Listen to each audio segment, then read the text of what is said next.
الحمد للہ وکفی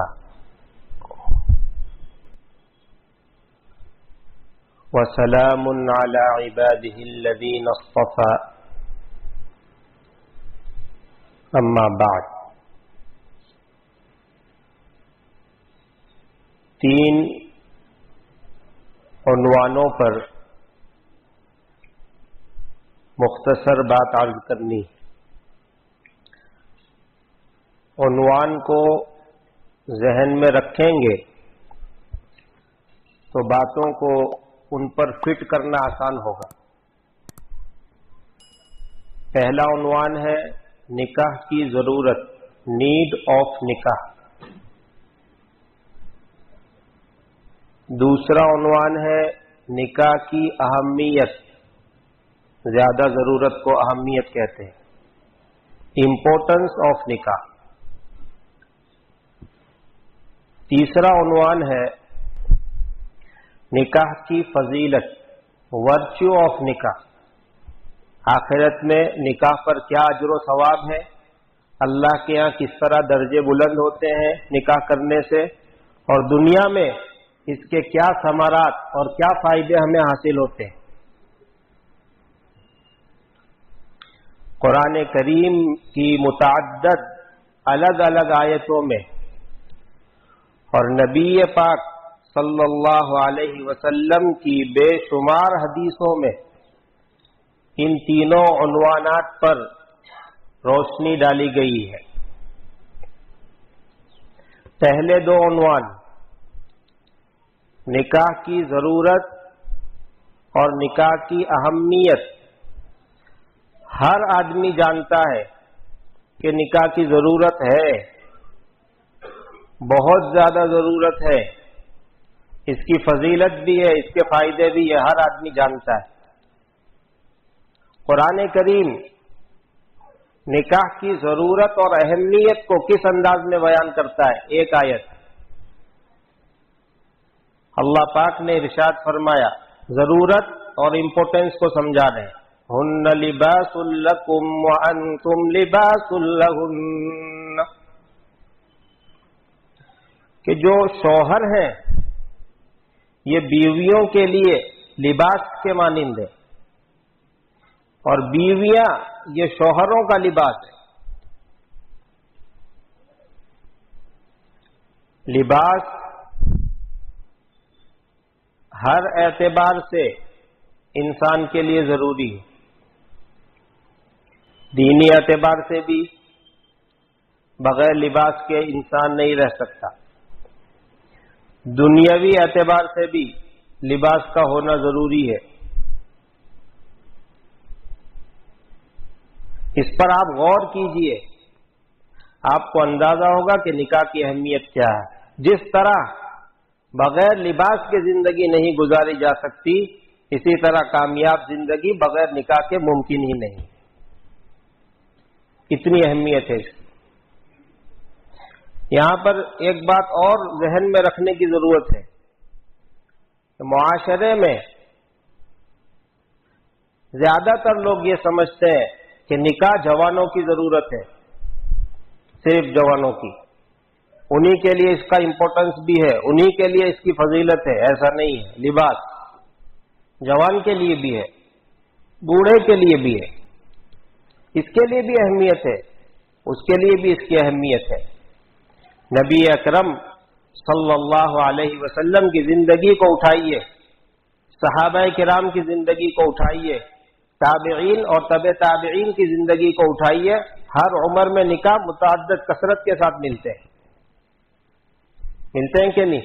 اس لیے سمجھ لیجئے ہر عمر میں نکاح کی ضرورت ہے اور ہر عمر میں اس کی فضیلت ہے۔ بے نکاحی زندگی، تبتل والی زندگی، اکیلے پن والی زندگی، چاہے وہ کتنی ہی عبادت گزارانہ ہو، شریعت میں اتنی پسندیدہ نہیں ہے جتنی ازدواجی زندگی پسندیدہ ہے۔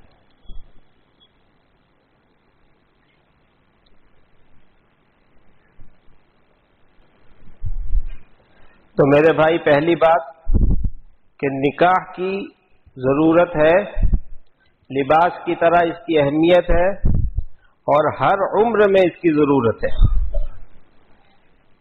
نیز مشہور ہے کہ نکاح سنت ہے، بالکل صحیح ہے. عام حالات میں جب نفس کنٹرول میں ہو اور حقوق کے ادا کرنے کی قدرت ہو تو نکاح کرنا سنت ہے. کر لو گے تو زیادہ اچھا ہے، نہیں کرو گے تو کوئی گناہ نہیں. لیکن بعض حالات ایسے ہیں جن میں نکاح کرنا فرض ہو جاتا ہے، جیسے نماز پڑھنا فرض ہے. آدمی کو گناہ میں مبتلا ہو جانے کا یقین ہو، اسباب بھی مہیا ہو، بیوی کے حقوق ادا کر سکتا ہو، اب اس بندے کے لیے نکاح اولین ضرورت ہے، اس پر نکاح کرنا فرض ہے. اگر وہ نہیں کرے گا تو فرض کا چھوڑنے والا شمار کیا جائے. کبھی کبھی نکاح واجب ہوتا ہے. آدمی کو گناہ میں مبتلا ہونے کا اندیشہ ہے، خطرہ ہے، زیادہ خطرہ ہے، اسباب بھی مہیا ہے حقوق کی ادائیگی کے لیے، تو اس بندے پر نکاح کرنا واجب ہے. جیسے شریعت میں قربانی کرنا واجب ہے. تو آپ اس کی اہمیت کو دیکھیے. عام حالات میں نکاح کرنا سنت ہے. اور اگر کسی شخص کو یہ یقین ہو کہ نکاح کرنے کے بعد وہ بیوی کے حقوق ادا نہیں کر سکے گا تو اس کے لیے نکاح کرنا حرام ہے. اور اگر اندیشہ ہو تو اس کے لیے مکروہ ہے.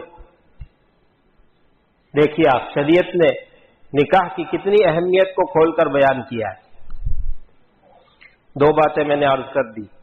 نمبر ایک، نکاح کی اہمیت، نکاح کی ضرورت اور نکاح کی اہمیت. لباس کے ساتھ اس کو سمجھنے کہ نکاح کی برکت سے آدھے دین پر عمل کرنا آسان ہو جاتا ہے.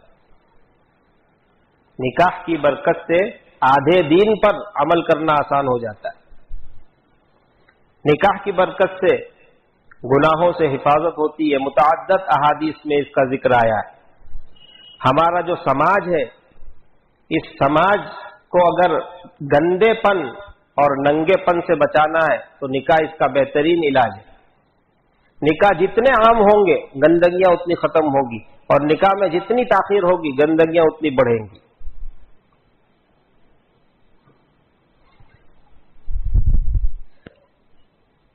جو آدمی نکاح کر لیتا ہے، نکاح کرتے ہی سنت نکاح پر عمل کرنے کا ثواب اور اس کا میٹر چالو ہو جاتا ہے. جب تک وہ اس بندھن سے بندھا ہوا رہتا ہے، جڑا ہوا رہتا ہے، مسلسل اس کے کھاتے میں نیکیاں لکھی جاتی ہے، چاہے وہ سو رہا ہو. علامہ شامی رحمۃ اللہ علیہ نے ایک بات لکھی ہے، وہ عرض کر کے اپنی بات پوری کرتا ہوں کہ نکاح واحد وہ عبادت ہے، نکاح واحد وہ عبادت ہے تو جنت سے جنت تک چلتی، کنٹینیو چلتی. جنت میں تھی نکاح والی عبادت، جنت میں تھی. حضرت آدم علیہ السلام اور اما حوا کا نکاح جنت میں ہوا، اور یہاں دنیا میں بھی یہ عبادت موجود ہے. ہم لوگ کر رہے ہیں نکاح، اور یہاں سے جانے کے بعد پھر وہاں بیویاں نصیب ہوں گی ہمیں، وہاں بھی یہ باقی رہے. نماز جنت میں نہیں ہے، دنیا میں پڑھنی ہے. نکاح ایسی عبادت ہے جنت سے شروع ہوئی، دنیا میں بھی باقی ہے، اور جنت میں جانے کے بعد بھی یہ عبادت جاری رہے گی. اللہ تعالی ہمیں عمل کی توفیق عطا فرمائے. وآخر دعوانا ان الحمد للہ رب العالمین.